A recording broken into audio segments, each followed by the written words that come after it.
मंगल मूर्ति सतगुरु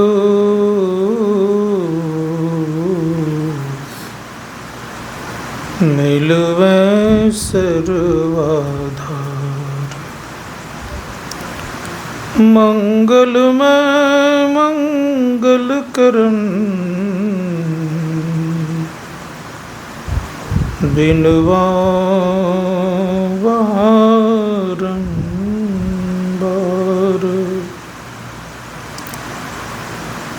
धन्य धन्य सतगुरु सुखदायक। महिमा कही न जाए, जो कछु कहूँ तुम्हारी कृपा। मोते कछु न बसाए। बोलिए प्रेम से श्री सद्गुरु अव्यक्त रूप में संत सद्गुरुद्वय के पावन श्री चरणों में कोटि से नमन।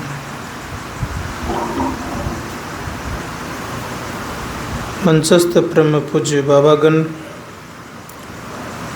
सम्माननीय हमारे विजय बाबू, समिति के सभी पदाधिकारीगण, समवेत समादरणीय सज्जनवंदनीय माताओं तथा भक्तिमती बहनों,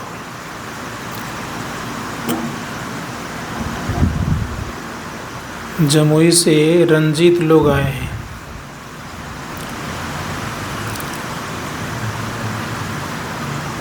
रण को जीतने वाले को रणजीत कहते हैं।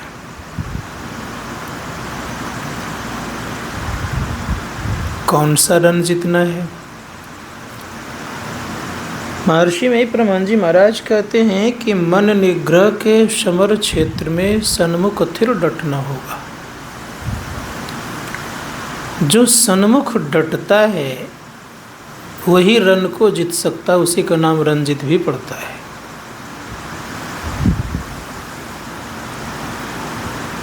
इसीलिए संसार को जीतना उतना आसान नहीं है, लेकिन संसार में लोग अगर जीत भी ले राज्य को, देश को, तो भगवान महावीर ने कहा कि वो बहुत बड़ा योद्धा नहीं है। भगवान महावीर कहते हैं कि सबसे बड़ी जो जीत है, उन्होंने कहा कि आत्मा को जीतना ही सबसे बड़ी जीत है। ये किसके जरिए से जीता जाएगा? धर्मशास्त्रकार कहते हैं कि सबसे जो मुख्य चीज़ है उसके जरिए ही जीता जाएगा।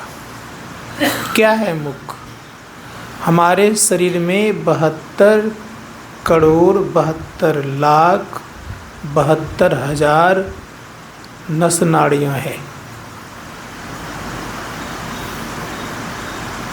इन 72 करोड़ नस नाड़ियों में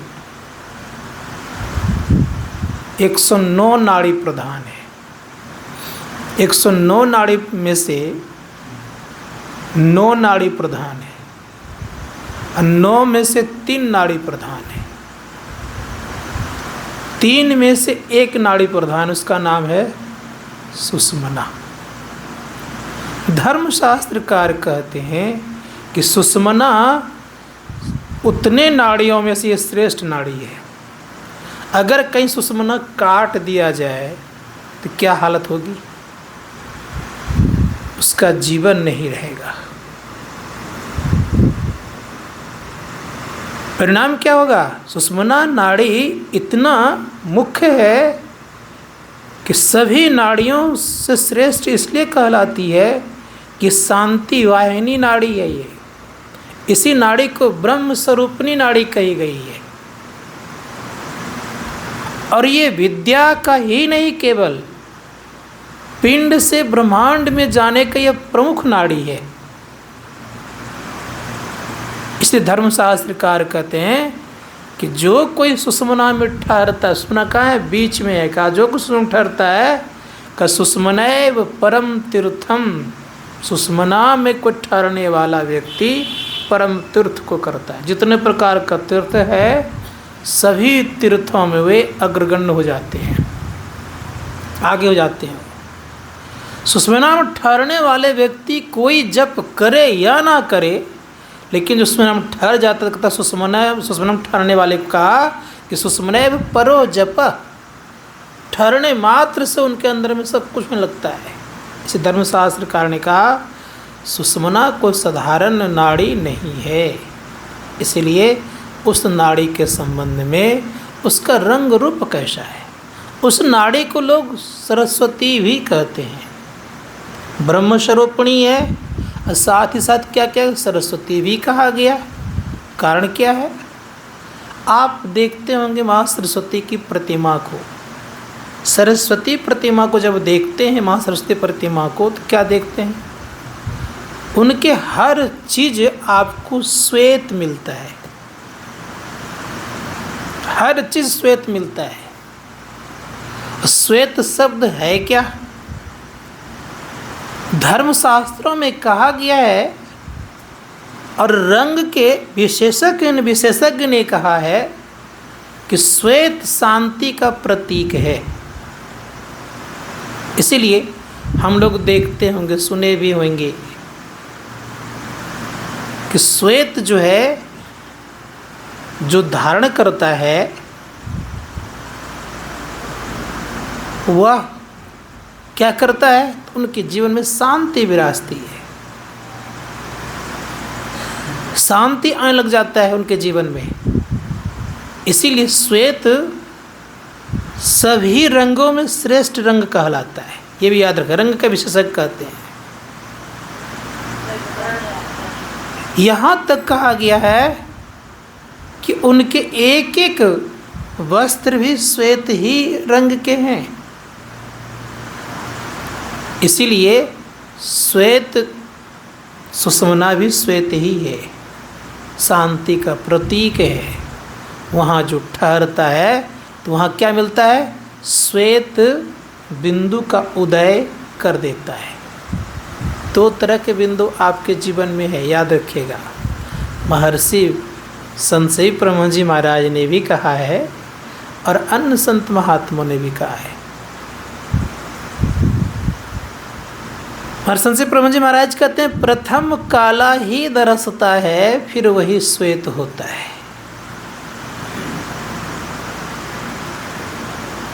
परम संत तुलसी साहब कहते श्याम कंज लीला गिरी सोई, तिल प्रमाण जान जन कोई, छिन छिन मन को तहाँ लगावे, एक पलक छूटन नहीं पावे, श्रुति ठरानी रह आकाशा, तिल खिड़की में निस्दिन वासा, गगन द्वार दिश एक तारा, अनहद नाद सुने झनकारा। संत कबीर साहब कहते हैं स्याह सफ़ेद, स्याह क्या हो गया? सफ़ेद हो गया। स्याह सफ़ेद तिलों बिच तारा, अविगत अलख रवि है, मुर्शद नैनो बिच नबी है। स्याह क्या हो गया? सफ़ेद, स्याह सफ़ेद तिलों बिच तारा। गुरु महाराज ने भी कहीं कहा है, उन्होंने कहा, उनकी वाणी में है, कहीं पढ़ेंगे आप, तो उन्होंने भी यही बात दर्शाए हैं कि जब तक व्यक्ति के अंदर में प्रथम कला नहीं दरसता है तो श्वेत उनके जीवन में नहीं आता है। गुरुदेव कहते हैं पीली नीली लाल सफ़ेदी स्याही सन्मुख आता है। क्या सन्मुख आया? स्याही सन्मुख आता है। अब करें छट छट छट छट, बिजली छटके भोर का तार दिखाता है। तो स्याह की चर्चा सभी ऋषि मुनियों ने किया है। इसलिए अपने अंदर में जो ठहरते हैं तो समझिएगा, ठहरते ही काला बिंदु दरसता है, और वही काला बिंदु पर जो ठीक ठीक ठहर जाता है तो श्वेत में परिणत होता है। और श्वेत में परिणत होते ही क्या होता है? तो ऋषिगण कहते हैं कि श्वेत में परिणत होते ही स्थिति यह बनती है कि वह साधक एक बिंदुता की तरफ बढ़ने लग गया। एक बिंदुता कैसे प्राप्त होगा? एक बिंदुता से तात्पर्य होता है कि एक बिंदु पर बहुत देर ठहर जाना, तो सब कुछ का अवलोकन कर लेना। जैसे आपके पास दूरबीन हो, केवल आवे जाए तो आप कुछ देख पाएंगे। दूरबीन से आप क्या करेंगे? जब अस्थिरतापूर्वक देखते हैं तो दिखाई पड़ती है। ठीक उसी प्रकार से याद रखिएगा, धर्मशास्त्रकार कहते हैं कि जब साधक उस एक बिंदु पर ठहर जाता है बहुत देर तक या थोड़े देर तक, तब उनके जीवन में दूरबीन में परिणत होता है। इसलिए कहा एक बिंदुता दूरबीन हो। दूरबीन में क्या कर, उसका आधार क्या है? का उसमें अगर ठहरता है तो चंद्र तारे चंद्र सूर्य को देखते हैं। तो यहाँ तक जो है सूक्ष्म मंडल को देखने की ताकत एक बिंदुता में, एक बिंदु में है। अर्थात उस बिंदु में ठहरे तो ये सब चीज़ दिखेंगे। संतों ने कहा उसी में शब्द भी सुनाई पड़ेगा। इसीलिए इसका थोड़ा सा गहन दर्शन ये है कि जब तक आप बिंदु पर नहीं ठहरेंगे तो चंद्रमा सूर्य का दर्शन नहीं होगा और श्वेत शब्द का भी पकड़ नहीं होगा। संत महात्माओं ने कहा इसीलिए हम लोग क्या करना चाहिए? तो ठहरना चाहिए। ठहरने के लिए एक जगह ही देखना पड़ता है। मैं कहता हूँ एक जगह देखिए, अनेक जगह देखने वाला ठहर नहीं सकता है। इसीलिए संत कबीर साहब ने कहा गगन घटा गहरानी साधो। गगन घटा गहरानी, गगन में घटा है, घटा मतलब मेघ गहराया हुआ है। समझेंगे थोड़ा सा। लेकिन ये गहराया हुआ घटा से कैसे बूंद टपकेगा, पानी कैसे आएगा? तो आप देखते होंगे एकदम, देखिए थोड़ा सा संसार की लीला को। जब बादल दौड़ते रहता है तो वर्षा नहीं होती, कि होती है? होती है वर्षा। जब बादल स्थिर हो जाता है तब वर्षा होती है। उसी प्रकार से याद रखिए कि गगन में घटा तो लगी हुई है, लेकिन स्थिरता कब आएगी? जैसे आप स्थिर होंगे तो स्थिर होते ही क्या होगा?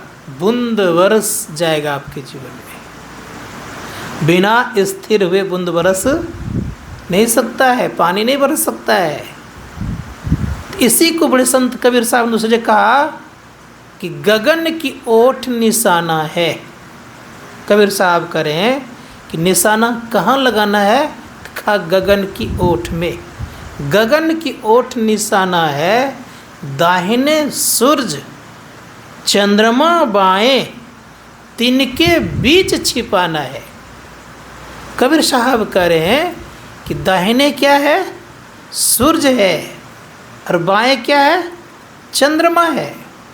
बाएं धार को चंद्र नाड़ी कहा गया। बाएं आँख को चंद्र, बाएं आँख की जो किरण है उसको चंद्र की किरण, और बाएं आँख को चंद्रमा भी कहा गया। दाएं आँख को सूर्य अर्थात गर्म नाड़ी कहा गया, और बाएं को ठंडा नाड़ी कहा गया। संत महात्मा कहते हैं कि दाहिने सूर्य चंद्रमा बाएं, और तिनके बीच छिपाना है मारियो वान।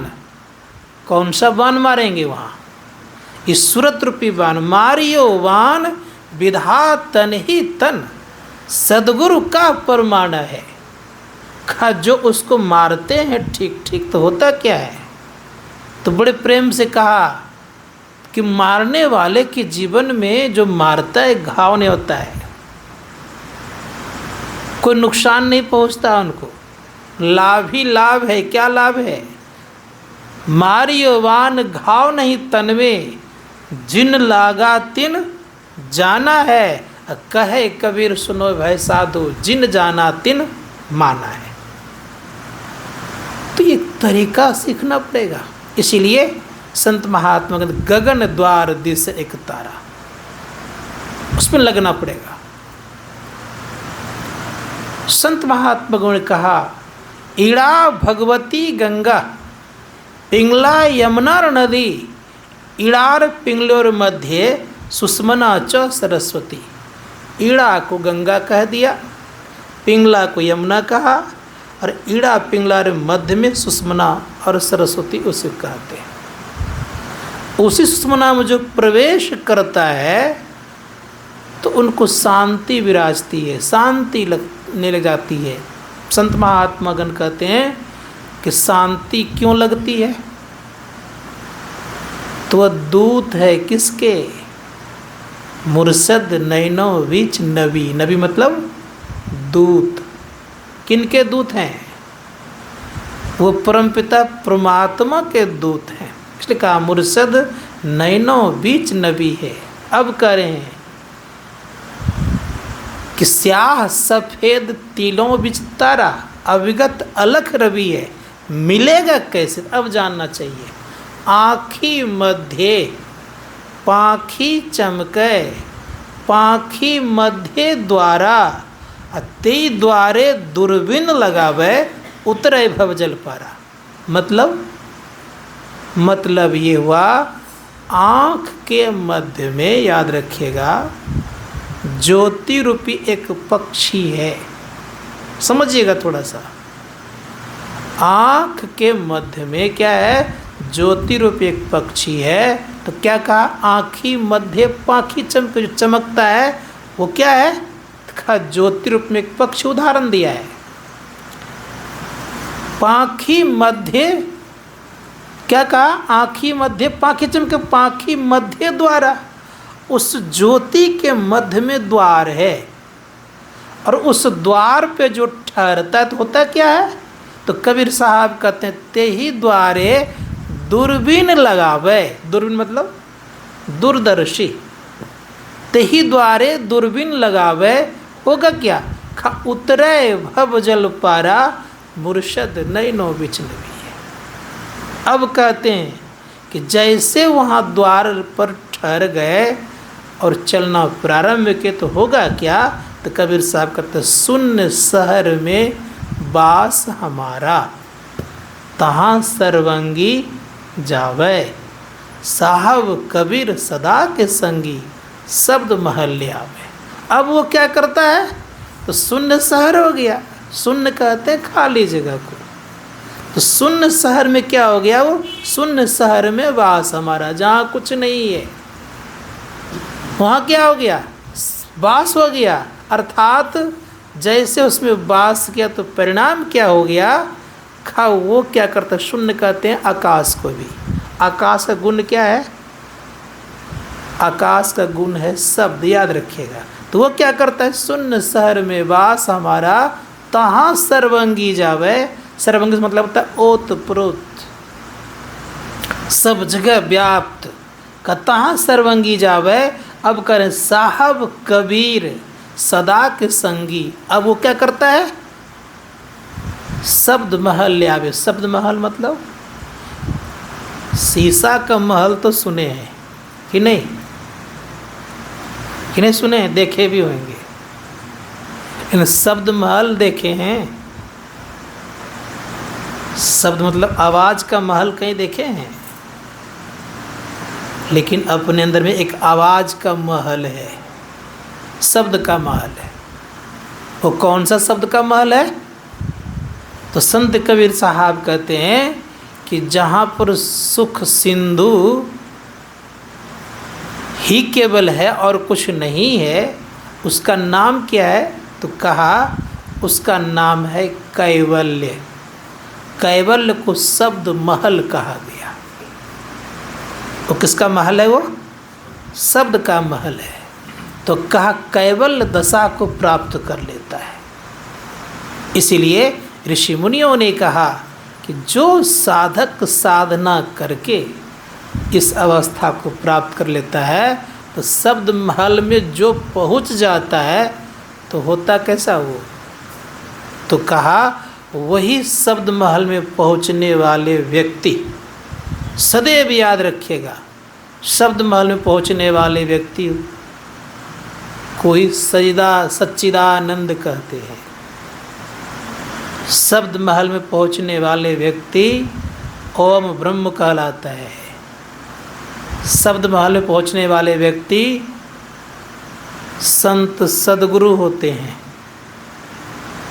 और शब्द महल में पहुंचने वाले व्यक्ति का नाम कृष्ण, कृष्ण, राम, शिव, काली, दुर्गा, भगवती आदि नाम पड़ता है। इसीलिए संतों ने कहा कि शब्द महल जो जान पहुंच जाता है वो ब्रह्म ही हो जाता है। इसीलिए लेकिन अंतर क्या है, तो सच्चिदानंद ब्रह्म हो जाने पर भी द्वैत रहता है। किसका द्वैत रहता है? आप लोगों को देखिए, मैं बोलता हूँ नींद भी आ रही है, सोचता हूँ कि बोलना बंद कर दो, रात भर जगूं मैं, नींद आवे आप लोगों को तो अच्छी बात नहीं।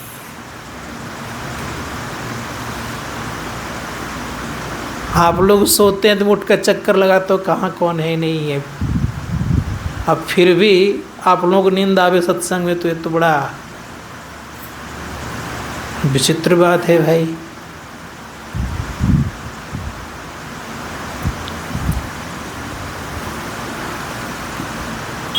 बोलना बंद कर दूं? ठीक से पहले बैठिए सब कोई, सब सोते हैं।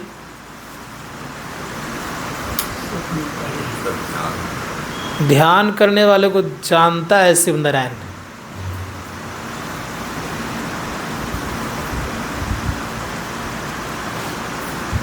इसीलिए मैं कह रहा था कि कोशिश कीजिए जीवन में कि हम ठहरना जाने, बिना ठहरे किसी का काम चलने वाला नहीं है, चाहे कोई रहे। जैसे जैसे लोग अपने अंदर में ठहरेगा वो ठहरते ही आगे बढ़ेगा।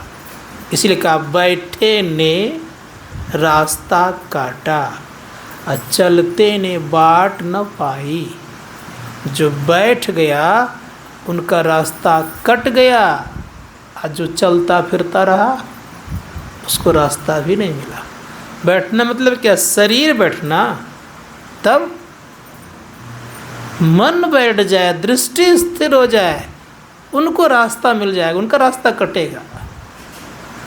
और मन दृष्टि नहीं बैठे, घंटों देर बैठे रहिए, मन दृष्टि नहीं स्थिर हो रहा है तो कोई लाभ नहीं है। तप कर रहे हैं कि बैठने का अभ्यास कर रहे हैं, ध्यान कर रहे हैं, लेकिन बैठाना क्या ये जानिए। आज बैठाना है मन और दृष्टि को। जैसे बैठे, चाहे सो लेट करके बैठे या मन दृष्टि, बैठ करके बैठे या मन दृष्टि, ध्यान दीजिएगा थोड़ा सा। या चलते फिरते भी आप खड़े होकर स्थिर कर लें, खड़े होकर के भी स्थिर कर सकते, करते हैं बहुत लोग। जिस किसी रूप से ये दोनों स्थिर हो जाए तो उनका रास्ता एक न एक दिन तय सुनिश्चित है। आपने देखा होगा भगवान बुद्ध कहीं कहीं खड़े खड़े बैठकर, खड़े खड़े हो करके ध्यान कर लेते थे। भगवान महावीर का भी कभी कोई चित्र देखे होंगे, आंख बंद किए खड़े खड़े हैं, कहाँ चले जाते हैं। संत महात्मा गण कहते बैठ के तो आराम से करते ही हैं लोग। खड़े रहकर करने पर क्या स्थिति होती है ये जानना चाहिए। खड़े रहने पर जैसे चेतना सिमटती है, तो चेतना सिमटने पर गिरने का स्थिति बनती है, शरीर को नुकसान होने की स्थिति बनती है, और कोई बात नहीं है। इसीलिए धर्मशास्त्रकार ने कहा है कि अधिक ऊंचे स्थान पर नहीं बैठना चाहिए। अधिक ऊंचा ज़मीन से हो जाएगा तो कहीं अगर मान लीजिए गिर गए तो शरीर को नुकसान होगा। इसीलिए कहा गया धरती से एक बित्ता ऊपर तक तो बैठ सकते हैं, दो बित्ता जिसका आपको नुकसान नहीं हो, हानि नहीं पहुँचे। तो जिस तरह से दोनों स्थिर, क्या क्या, मन और दृष्टि जिस प्रकार से स्थिर हो जाए, वह काम करने से आपका रास्ता तय होगा। तो किससे तय होगा? इसीलिए गुरुदेव ने कहा कि लेट करके भी ध्यान करता है, लेकिन ये वाला भाग जिसको हम रीढ़ बोलते हैं, मेरुदंड बोलते हैं, ये सीधा रहे, इसलिए सीधा बैठाया जाता है। झुक करके बैठने से क्या होगा? तो जानिए, झुक करके बैठने से श्वास की गति तेज होती है, और श्वास की गति तेज होने से मन चंचल होता है, और मन चंचल होने से दृष्टि भी चंचल, और दृष्टि चंचल मन चंचल, तो साधना में उर्दगति नहीं। इसीलिए सीधे बैठना चाहिए। लेकिन शब्द अभ्यास करने वाले की जो स्थिति है, वो स्वतः किसी रूप से बैठेगा तो उनके अंदर में शब्द सुनाई पड़ेगा। और जहाँ सूरत लग जाता है तो श्वास से गति अपने कम होने लग जाता है। ठीक है, सूरत कहीं लगा दिए हैं तो क्या होता है? अब देखिए ना, दौड़ करके आइए, अब बैठिए, किसमें श्वास चलेगा ज़्यादा? दौड़ करके चलने में, बैठने में कम। तो जैसे सूरत कहीं बैठ रहा है, लग रहा है, तो श्वास की गति स्वतः कम हो जाएगा। इसीलिए बड़े प्रेम से कहा गया है, ऋषि मुनियों ने कहा कि सुनो, कि श्वास की गति पर भी निर्भर करता है आपकी साधना। इसलिए कहा बैठत 12, चलत 18, सोबत 30। देखते हो खराटा लेके सोता है, खूब लंबी आयु, खूब लंबी श्वास की गति लेता है, वो घर को पूरा गुंजायमान कर देता है।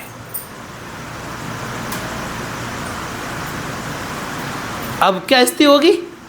तो बैठने में 12 हो गया, चलने में 18 हो गया। चलने में 18 अंगुल तक श्वास की गति जाती है, और सोने में 30 अंगुल तक श्वास की गति जाती है। पूरा रूम को गुंजायमान करता है लोग। लेकिन ऋषियों ने और आगे कहा कि मैथुन में 64 चले, कब भजियो जगदीश। उसमें श्वास की गति और बढ़ जाती है।